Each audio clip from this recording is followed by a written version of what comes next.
Hello दोस्तों, नमस्कार। मैं अपने यूट्यूब चैनल में आप सभी का स्वागत करती हूँ। मेरा बेटी विवाह गीत अच्छा लगेगा तो लाइक कीजिएगा, सब्सक्राइब कीजिएगा और कमेंट में बताइएगा कैसा लगा मेरा गीत।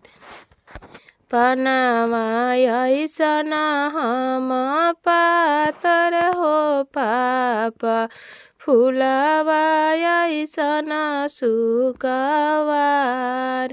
फुलावा ऐसना सुकवार।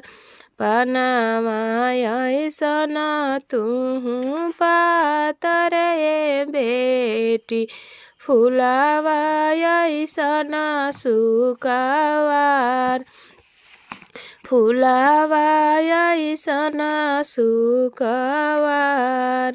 कहतु त ए बेटी छत्र छवैती, कहतु त सुरुज आलोत, कहतु त सुरुज आलोत। काहे के पापा हो छत्र छवाइब, काहे के सुरुज आलोत, काहे के सुरुज आलोत। काहे के सुरुज आलोत। आजु त बानी पापा रौरी महलिया, काल्हु सुन्दर बर के साथ, काल्हु सुन्दर बर के साथ।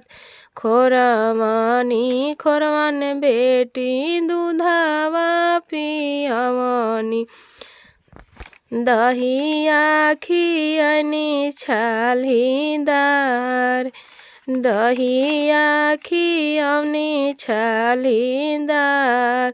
दूधवा के ने की नाही मनलु ए बेटी, चललु सुन्दर बर के साथ, चललु सुन्दर बर के साथ। जानते तरह पापा धिया है पराया, काहे के कैला इतना दुलार, काहे के कैला दुलार। दूधवा के ने की तोहर मनिहन कवन भैया, जिनी भैया दल के सिंगार। दूधवा के ने की तोहर मनिहन कवन भैया, जिनी भैया दल के सिंगार।